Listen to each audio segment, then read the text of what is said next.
GVMC mayor గా పీలా శ్రీనివాసరావు ఏకగ్రీవంగా ఎన్నికయ్యారు. జాయింట్ కలెక్టర్ మయూర్ అశోక్ అధ్యక్షతన నిర్వహించిన ఈ సమావేశానికి కార్పొరేటర్లు ఎక్స్ అఫీషియో సభ్యులు హాజరయ్యారు. జీవీఎంసీ మేయర్ గా కూటమి అభ్యర్థి టీడీపీ కార్పొరేటర్ పీలా శ్రీనివాసరావు ఎన్నికైనట్లు జాయింట్ కలెక్టర్ ప్రకటించి ఆయనకు ధృవపత్రం అందజేశారు. మహావిశాఖ నగరపాలక సంస్థకు 2021లో ఎన్నికలు జరిగినప్పుడు టీడీపీ అభ్యర్థిగా పీలా శ్రీనివాసరావు పేరును అధిష్టానం ప్రకటించింది. అప్పట్లో మెజార్టీ లేకపోవడంతో పీలాకు పదవి దక్కలేదు. 4 ఏళ్ల పాటు పార్టీ బలోపేతానికి చేసిన కృషితో పాటు వైసీపీ ప్రజా వ్యతిరేక విధానాలపై పోరాడిన పీలా శ్రీనివాసరావుకు పార్టీ అధిష్టానం ఇప్పుడు మరోసారి అవకాశం కల్పించింది.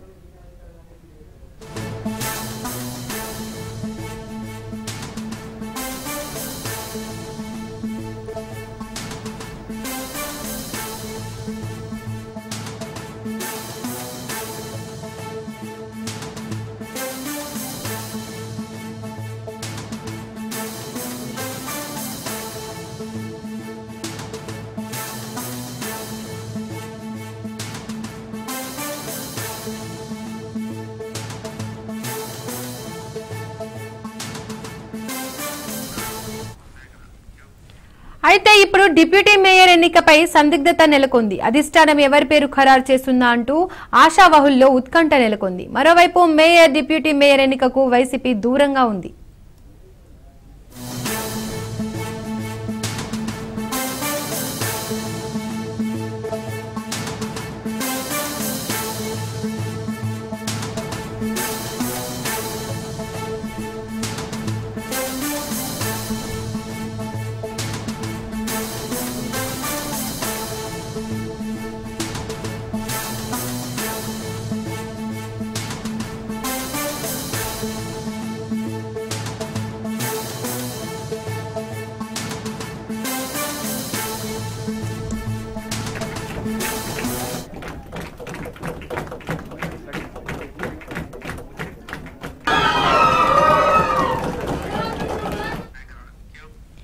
జీవీఎంసీ మేయర్ గా పీలా శ్రీనివాసరావు ఏకగ్రీవంగా ఎన్నికయ్యారు. జాయింట్ కలెక్టర్ మయూర్ అశోక్ అధ్యక్షతన నిర్వహించిన ఈ సమావేశానికి కార్పొరేటర్లు ఎక్స్ అఫీషియో సభ్యులు హాజరయ్యారు. జీవీఎంసీ మేయర్ గా కూటమి అభ్యర్థి టీడీపీ కార్పొరేటర్ పీలా శ్రీనివాసరావు ఎన్నికైనట్లు జాయింట్ కలెక్టర్ ప్రకటించి ఆయనకు ధృవపత్రం అందజేశారు. మహావిశాఖ నగరపాలక సంస్థకు 2021లో ఎన్నికలు జరిగినప్పుడు టీడీపీ అభ్యర్థిగా పీలా శ్రీనివాసరావు పేరును అధిష్టానం ప్రకటించింది. అప్పట్లో మెజార్టీ లేకపోవడంతో పీలాకు పదవి దక్కలేదు. 4 ఏళ్ల పాటు పార్టీ బలోపేతానికి చేసిన కృషితో పాటు వైసీపీ ప్రజా వ్యతిరేక విధానాలపై పోరాడిన పీలా శ్రీనివాసరావుకు పార్టీ అధిష్టానం ఇప్పుడు మరోసారి అవకాశం కల్పించింది.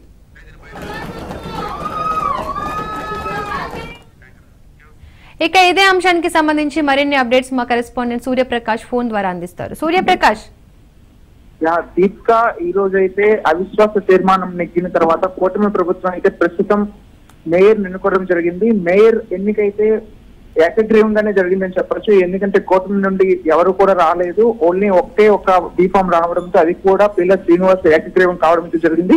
దీనికి సంబంధించి అలానే కావాల్సిన సర్టిఫికేట్ మేయర్ సర్టిఫై అయ్యారనే విషయాన్ని అయితే జాయింట్ కలెక్టర్ అశోక్ మయూర్ తో అతనైతే పత్రం పీలా శ్రీనివాస్ అయితే పత్రం అందుకోవడం కూడా జరిగింది. దీన్ని ఈ తీర్మానాన్ని అయితే ఎవరైతే ప్రస్తావించారో అందుకు సంబంధించి జనసేన నుండి వంశీకృష్ణ యాదవ్, బీజేపీ నుండి విష్ణు కుమార్ రాజు, అలానే ఈ మేయర్ ఎవరైతే ఎన్నికలు కావాల్స్తున్నారో వాళ్ళిద్దరు కూడా మద్దతు తెలియజేయడంతో ఈ యొక్క ఎన్నికైతే ఎటువంటి ఆటంకం లేకుండా ఏకగ్రీవంగా జరిగింది. ప్రస్తుతం దీనికి సంబంధించి వైసీపీ కార్పొరేటర్స్ ఎవరైతే ఉన్నారో వాళ్ళైతే దీనికి సంబంధించి ఎవరు కూడా హాజరు కాకపోవడంతో 74 మందితో పూర్తిగా ఇది ఏకాభిప్రాయంతోనే ఎన్నిక జరగడం అయితే జరిగింది.